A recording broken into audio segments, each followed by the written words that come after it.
Kaye omuntu ayinza okwebuuza ate lwaki Nicole akabye amaziga mangi nnyo? Ekisooka Nicole akabye omanyi mwana muto ye kakati we bagambye muzzaayo nsaba oleete baganda bungende ndeete mama Nicole ne looya muteese nga maze okulaba omusango bamuvunaana ngenda okudda waliwo munamawulire omu gwe sitajja kuddamu kwogera n'abagamba bwe wisdom mulalu bwe mugende mufune wali ndagamuntu mufune simanyi nebbaluwa y'erosi nahaabwe yali anvaako mabega n'alaba nga bamusemulawo nakakaye wisdom abaleke wabaganye noproblem nga saagala mulamuzi amentioninge musango ogwo akuleeta tocha basobola okusiba obulamu bwe bwonna naye bwe tukomyewo ekyomukisa omulungi nahaabwe twadde twateesezza nahaabwe wadde omwana oli talina abantu oba abamu basika ebbango beeraga tusaba kubanga ffe tugulimu omusango guno teekawo oluumu basooke mwogere ekyomukisa omulungi nze nange etuuse leeti nga basoose eri ne boogera kubanga singa tekubadde kwogera nga abavunaana tetusazeewo era tewandibadde kola ki ne bagendere munda wano ekibaddeyo kyanjagala mutegeere wite Nicole agambye bannange si gwe gwasoose gwe gwaso that is not the first time oyo mukwano gwange okunkola ebyo mwalaba naye lwaki yabimukola kino kye nali mbagamba nti maama w'omwana oyo obwavu buno nga bunoleeta omwana uno omukwasa baganda be obwavu bambi n'atandika okubeera mu mikwano gye n'agamba era mubalidde nti wankola luli waliwo wanjira bbiya mu matu waliwo byonna n'abikola ki n'abyogera so kino eky'emyaka 5 kyendaye mubuuza yagambye ono mulaba ono emirundi gyankoze ebyo kukosa osobola okukola omuntu ebintu kubanga mwavu kubanga asimula ennyumba asiibaawo ki kino kyembadde nsaba wabaayo muganda wa Nicole oba omuntu yenna ennaku 14 zirimu okuteesa kubanga ebintu bya Nicole kuliko vidiyo mu nnaku 14 sooka otunoonye noonya kale looya noonya maama wa Nicole musoke mutuule ku mmeeza esegera ekintu ekyo deni kyejja kubanga ojja kukola apiiru nga bakuwadde emyaka 3 omulamuzi ono bannesinamulaba wakisa kubanga nze nange natya bwe nalaba nti ogw'omusango bakusiba mayisa kyobola kyekyandeeta wewe Kafta ne mugamba leeta omuntu yenna akukola ki akuliko naye nze mbadde nsaba wabaayo omuntu yenna nga akuliko jangu come out funa lawyer before nnaku 14 wano tukuleete mama Nicole tukuleetere lawyer we musooke mwogere mugende okwapiringa nga bitegereka kubanga osobola okwapiringa mu high court bo ne bagoberera amateeka nti amateeka gagamba gatya okuvunaana omuntu aguliete tocha life imprisonment olaba kakati basobola omujja ku myaka 3 ne bamutwala ku 10 meka so kyembadde nsaba so otherwise kino tukikoze leero tubadde ku Piti Nicole enkya tujja kudda ku nankya oba olulala nsobola okuba nze gwe balwanirira oba president ono Franka oba Dago ono nga balwanirira nze so kino tekikomye ffe twali twagala jasi bwenkanya mbadde nsaba okubuulira abaana abawala bw'osanga nga bbaawo nga n'omukazi omulala nze nkuwa bubi magezi n'oba tomanyi byamateeka kwata bbaawo gwoba okuba oba oyina amaanyi osobola okuba omuwala nga Lidia ng'omusanze n'ebbaawo Lidia ono ng'omusanze n'ebbaawo n'omukuba Lidia nga bamutuyaniddeko nnaku nga 2 oba ekiro kiramba kati nojja omukuba oluyi nga yasuze ku nnanda bamukalirira essaawa 10 namba kati n'omukuba oluyi nga tannanywadde yogadi tannanywa mazzi muganda wange Lidia oyo n'azirika n'afa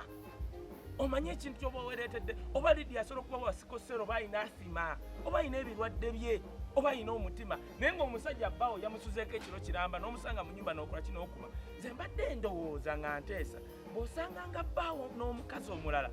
anti amanyi ogayina kuba bbaawo ne wembanze waba oli girlfriend wange ng'oli n'osanga n'omukazi omulala kuba munze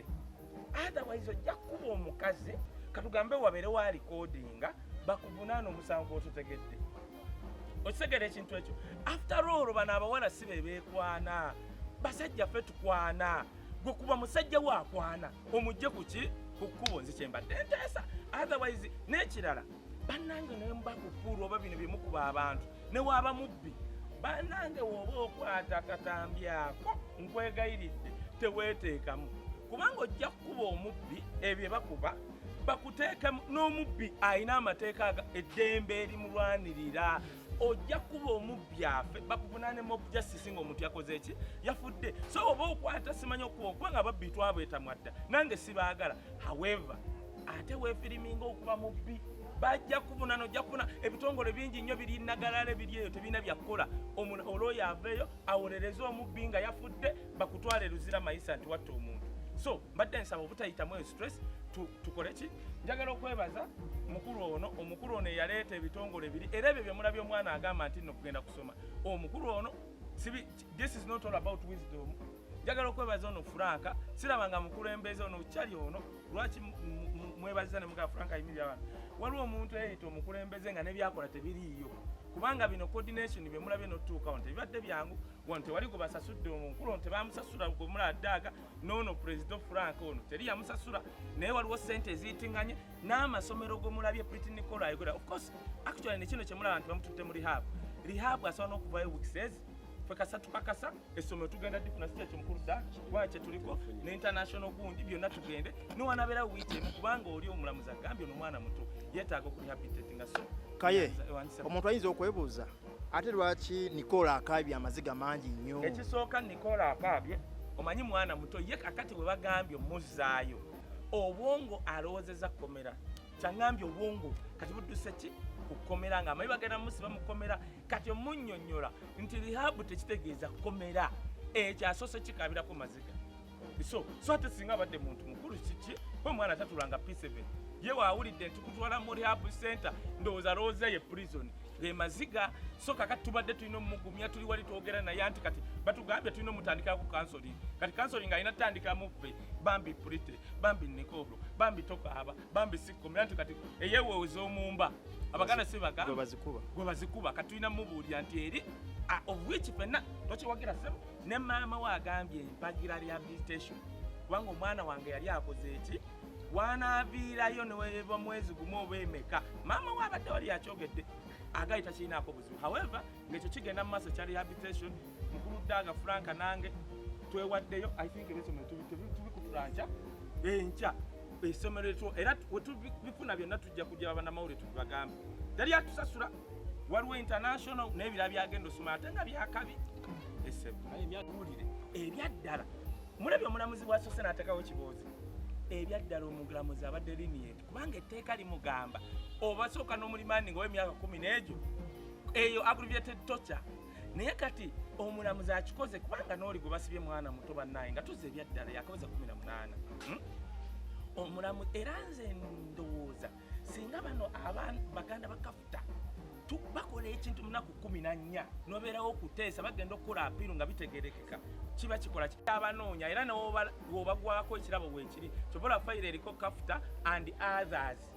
buli others eyalimu awo bamunoonya naye munadduka wanze kyembadde ndowooza eyo gye muli if you reach out ku maama wa Nicole ne family kijja kuba kyangu naye woonodduka singa omuntu ali ku bwakayi ne bakwata nze mbadde ndowooza bonna ba others be bavunaana mujje mwogere naye munaateekawo ebbango tebikola mujje mwogere ne family ya Nicole ng'ebintu bikyaliwo and others nawe giba emyaka egyo etaano atajjukira kati kooti oba wadduka